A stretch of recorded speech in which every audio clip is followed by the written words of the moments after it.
Hello and welcome to GPTV on Tuesday the 29th of August. My name's Phillip Kingston. I'm Elsa Schilling. And I'm Simon Radolny. And look at what we've got happening here today, viewers. We've got the old-timers, including myself.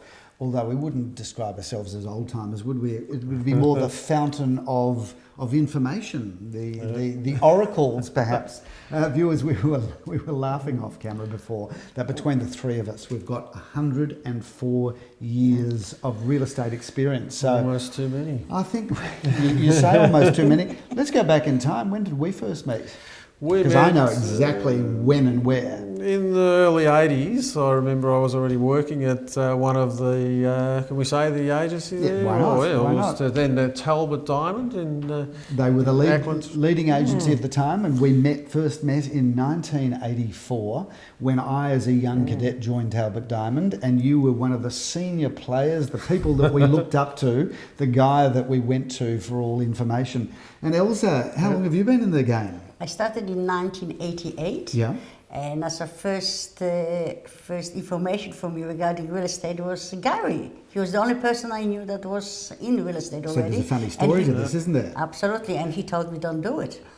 So you went to Gary for some advice about whether you should have a career in real estate. Correct. Because I think, if memory serves me correctly, you had a licensed grocery business before that. Correct. Okay, Correct. see, I have been paying attention. Good. So you went to see Gary to get some thought process as to whether you should enter real estate, and Gary said clearly no. He told me don't do it, it's too hard. And here we are some 30 odd years later, Elsa, and you've had the most remarkable career. Viewers, I think it's great for us to talk to Simon and Elsa today because both of you have run your own business and you've seen everything over the last 3 decades, almost 4 decades for you, Simon. But how's it changed? How's it changed for you, Elsa? Because you were a pioneer in real estate. I don't mind saying you were a pioneer because not only did you come from another country where your English is not as good as it was today, you had a series of small businesses. You went into real estate when there was very few women in real estate at the time. Correct. Well, I didn't have the problem with adapting as a woman because I never had that problem. I believe that whoever does the job correctly, it can be a woman as well. So I was never scared of it. Right. So I joined an organization that I believe they're going to give me the information because I knew I've got the capability to do what I needed to do. So you say that you always believe women could do the job as well as men, and of course we all acknowledge that as we sit here in the year 2017. But way back when you did start, you mightn't have had that limiting belief, but the industry certainly did because we're a male-dominated industry. So power to you, because not only did you succeed and do really well, but you ran your own business, employed a lot of people, and your journey's incredible. We're going to come back to you in a moment. Simon, real estate's in your DNA though, isn't it? Yes, well look, my father was a real estate agent since like 1958 actually, and when I went to school and all I ever wanted to do was real estate, and when I was 18 years old, that's exactly what I did, start real estate. So you came straight out of school? Straight out of school. Straight into into your father's business? Straight into my father's business, which eventually he sold and I reopened my own business. And consequently, I had my own estate agency for many years after actually doing my cadetship at Talbot Diamond there, and then had my own independent agency and ran one of the national franchises in the local area, and came to the point where I had enough running my own business. And we're going to talk a bit about running our own businesses in a moment because it comes with a huge amount of headache being in business. But I'm going to come back to that point. I just want to jump in to the weekend that was. So while the market might have been cooling a little bit, you would not know that by being at Griffith Street. So while the price is undisclosed there, we did sell that literally for hundreds of thousands of dollars in excess of the reserve. Elsa, the empty nester, the rise of the empty nester, your thoughts? Well, I think that's the trend now, that people are selling big houses and they're trying to look for something on one level. Yes. and easy accessible, and even some things that they can renovate themselves or update it, or modernize. But Griffiths was the perfect case in point, wasn't it? Because there we had a single level villa where they could move straight into it and not spend a cent, and yet the power of being able to be walking distance to public transport, so important great today. spot just off Glenhunt, and there was young and old contesting Older, for that as well. more mature people, younger and more mature people. Correct. So it was actually went right across the board of different sort of age So that really groups. was one of the standout auctions from the weekend. But another standout, Simon, I wasn't at 2 at 7 Trevelyan Street, but tell us about that. Well, that one was a beautiful period style apartment, and it's right on the fringe of Glenhuntly Road and Elstonwick, and near Hopetown Gardens and Wesley College. But I think Elstonwick's like going from strength to strength, and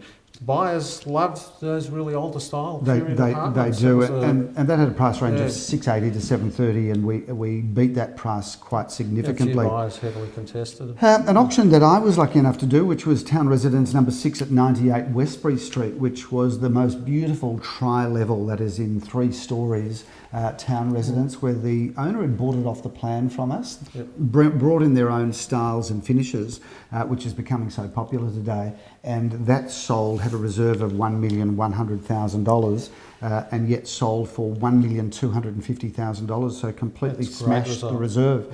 Elza, talk us through, we had a single story villa at unit number 2 at 203 Boran Road. We talked a lot about this in our sales meeting, about these villas becoming really popular. Now, the price is undisclosed there. We had a price guide of $6 to $680, but we smashed there. What do you think the standout features were there? Well, it's very easy to live in, and again, the position was very, very accessible, and people just liked it. Yeah, but what did they like so much? Was it that courtyard garden and the single story? Of course, they always like a bit of outdoor living, and people can go there and do the stuff there. Yeah. And and just in case they're missing something or they had in their big houses. Yeah, okay. So the courtyard garden is a real bonus when we're selling these things. Always. Yeah, absolutely. So that was Saturday. Let's move into Sunday. I want to talk to you and drill down deeply, Elza, with this property that we sold in Charnwood. Viewers, great story here, because we say week in, week out that it is so important to style your property correctly. And there's a great case study. I want you to talk me very briefly through the before and after on this property, because we really do have almost a sale twice. But let's talk about the first time. Yeah. Now, first of all, the clients of ours, we dealt with them before, and that was at the sister estate, and they were quite happy. They were ready to sell it as it is. Yes. So I found a buyer who offered us $375. Yes. And they happened to not proceed with the So sale. it was sold subject to some things in the contract of sale, so the sale didn't go through. Correct. Right. But the sale price first time round was $375,000. Okay, so the sale did not eventuate. In the meantime, the vendors decided to spruce up the place. They cleaned it up. Hang on a second. They didn't decide to. Didn't you guide them? Of course. Yeah. Of okay. course, Good. Of course, we want to make this clear. So, what did you advise them to do? Well, to style the property, to clean up, to polish the floors. So you polished the timber floorboards. Correct. You repainted throughout. Correct. You hired style furniture. Correct. And that was done, by the way, by one company that did it all. Yep. We deal with a number of styling firms that are really one-stop shops. But I want to just talk about the cost of that. Amounted to about $12,000. Something like that. Something around that. And in the end, so before we're going to have a bit of a drum roll. Well, we won't really, but 375 plus 12 gives us 387,000. They had to get 387 to be in the same position for the first sale. Correct? That's correct. What did they get, Elza? Well, they got $425,000, and we had very competitive auction, and we had a lot of numbers of people through that actually complimented the place. Though it was only one better, but we had so many people through.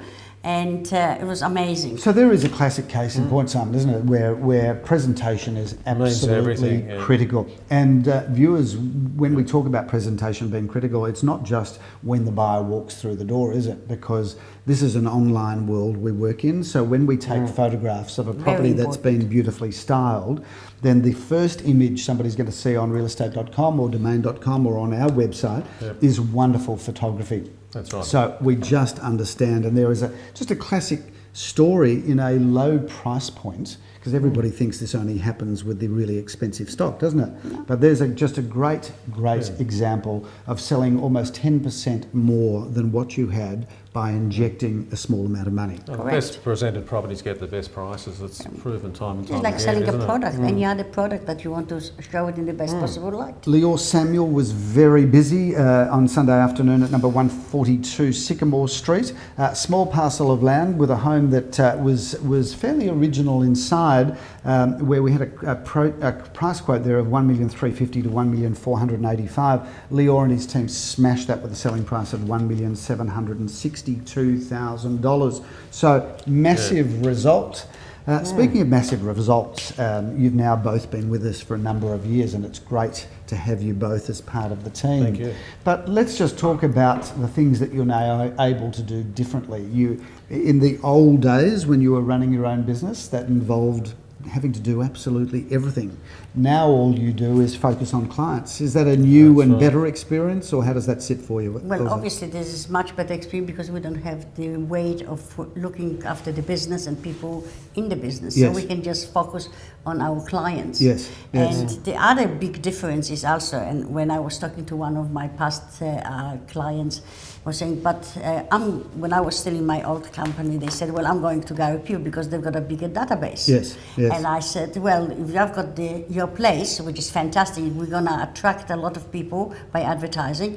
And today I find out that the database is priceless. It is. It is so easy. And beside that, we know exactly where the clients were, where the purchaser are coming from, what they've seen, and where they bid. So the information we actually get today, it's phenomenal. And we are spending literally hundreds of thousands of dollars every year making sure our database is up to speed. But I think you've made a very good point. When you were on your own in a smaller organisation, just the basic facts are your database was a lot smaller. Now with 35 salespeople and 4 offices, we combine all of our databases, which means you've got access to the same data as you've got access to, which means just focusing on your clients and getting them the ultimate result. How's it been for you? Well, it's been the same. Really running for the office for many years, and after, in fact, I remember somebody once said to me, how come it is I always see you just sitting in the office because you're just so busy running the office, whether it be your land, you're putting fires out all day, really, and running the landlords, the tenants, your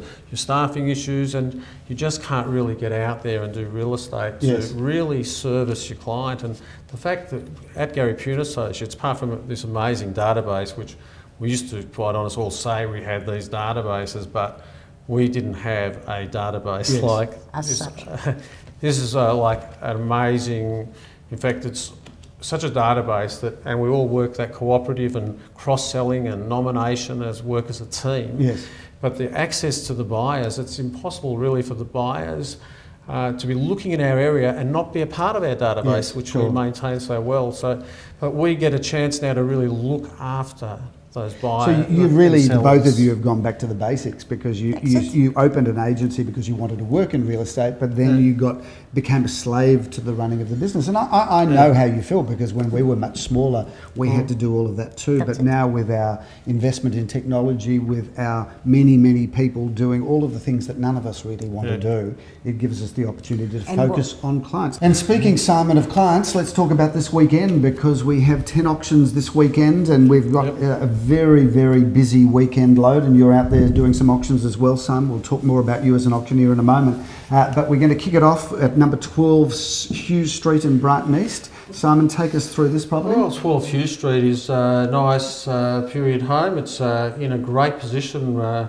in Brighton East, and it's close to all the private schools and golf courses. Good land component. Great land size, 604 square metres of prime land, and it'd be a great home for somebody. So that gets auctioned this coming Saturday at 10:30am. Next up, we've got apartment number 15 at number 9 Kooyong Road. I think you've got the auction honours there, Simon. Yes, Phillip, I'm looking forward to doing that one. It's apparently a top floor apartment in Kooyong Road, just near the top of the hill there, near the Malvern and Armidale section. Great location there. Great location. I believe it's got some great bay views as well. So it looks like a beautiful apartment, been beautifully renovated throughout. We also have 2 auctions coming up at 11:30 on Saturday. Number 24 Clifton Street in an area called Caulfield Caulfield East, which most viewers probably don't know where Caulfield East is, but it's that sliver of real estate between Carnegie and the racecourse, isn't it? Close to Cooning Road. Grange Road. Good location there. Tell us about that, Elsa. Yeah, it's off Grange Road, and it's a beautiful period home on 667 square meters. It's got 4 bedrooms, 2 bathrooms, and 2 car spots. And it also is very, very close to Glenira College, Glen Huntly Park, and the Glen Huntly Village and Station. And the Caulfield Plaza is very close by. And of course, Monash University. And beautifully renovated too, by the looks of things. Gorgeous. Moving along at the same time at 11:30, we've got unit number 2 at 3 Milton Street in Carnegie. Yeah, this is a sensational, beautiful period style unit actually, and it's got basically 3 bedrooms, 2 bathrooms and 2 car spots, and that's in a great location and ready to move straight in. Someone will enjoy living there. It looks just like a turnkey house. You can move straight in and not spend a cent. It's actually superb. That's moving on to 12:30. We've got number 16 Manchester Grove in Glen Huntly. That is just the best position. It's fantastic. It's opposite the Woolworths, by the way. So it's got 3 bedrooms, 2 bathrooms, 2 car spots. It's a fantastic looking place. It looks very stylish, and it's ready to go. And Manchester Grove's a great location because it runs between Neeram Road and Glen Huntly Road. So you've got everything. You've got Caulfield Racecourse, you've got the train station, the tram line, and as you said, the Woolworths supermarket, which is terrific. Simon, we've got an auction at 1:30 at unit number 7 at 98 Brighton Road in Elstonwick. Now, this is a building that I've always loved, and we've sold many there over the years. And they just seem to go up in value because the romance of that exterior is amazing. Take us through that. I love the Art Deco style, again, the older style. Yeah, the entrance here, Fuller Road. So that's actually 2 bedrooms and 1 bathroom. And it's actually on 2 levels there, and the master bedroom upstairs with its own bathroom and another separate bedroom. Terrific property, and it's walking distance, obviously, to the wonderful Glenara Road, Ripponlea Village. And let alone the tram at your doorstep, and of course Ormond Road, Elwood, not far from there, and the beach. Speaking of fabulous properties though, I do want to talk about the property that we're currently in, number 20 Octavia Street in Caulfield North. Yep. This is really one of our standout listings, and it's a home that we're just so happy to have on our books.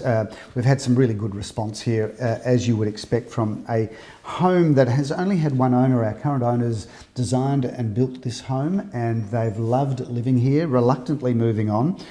4 bedrooms, 2.5 bathrooms, a double lock-up garage. One of its best aspects, of course, is its entertainment zones. Lounge room, dining room, and then opening to the kitchen, meals, family room. The entertaining zones here, I think, are standout. But as we sit here in the kitchen, Elsa, soaking in all that northern sun that just spills straight through here, cooking here would be a dream. Oh, yeah. Not that I'm turning to you and say cooking could be a dream because you're the woman on set. I can cook. Are you a cook? Oh, yeah. Yeah? What's your signature dish? Oh, well, my signature, anything that you say, when you spice it well, everything. So spicy food's your thing? Yes. Oh, I did do a stir fry last night, Phil. Well, that's good to know. I bet you weren't using a kitchen that is as magnificent as this. This property goes to auction on Sunday the 10th of September at 11:30 a.m. I've got the auction honours here. I love this position. Octavia Street is a great spot, walking distance, of course, to the wonderful Caulfield Park and the tram and the train station, but it's a quiet, no-through road. But that north-facing back garden, I think, is a stunning standout feature. Yeah, beautiful. So we've got a surprisingly light Sunday with only 3 auctions on, which means our auctioneers will hardly have warmed up by the time we've finished. First up at 11:30 is apartment number 6 at 64 Alma Road in St Kilda. Elsa, let's hear something about this property. Oh, it's a fantastic 3-bedroom apartment, which is unusual.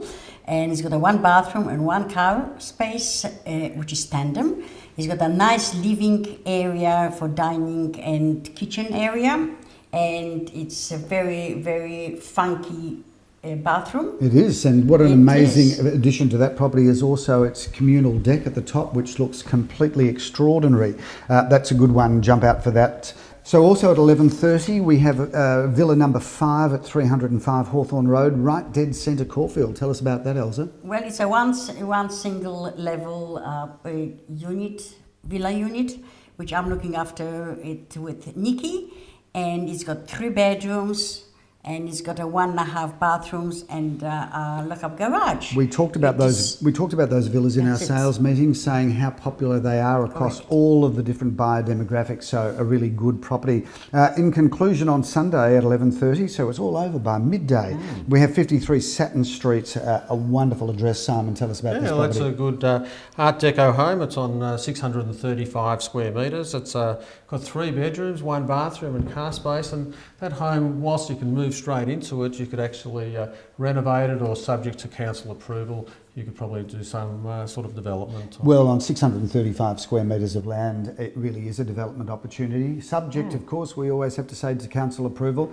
So that's a very light Saturday, and that's the prelude really to spring, as we go from 10 auctions this weekend to some weekends where we've got 20, if not 25 auctions. So we all need to get set. Lovely to have you both on the show today, and lovely to have you as both as the team, and certainly great to have senior players choose Gary Pure and Associates to spend hopefully the next couple of decades working hard. Yeah, we hope so. Of course. Just a pleasure to have you both on. Viewers, as always, thank you for tuning into GPTV. My name's Phillip Kingston. Have a fabulous week.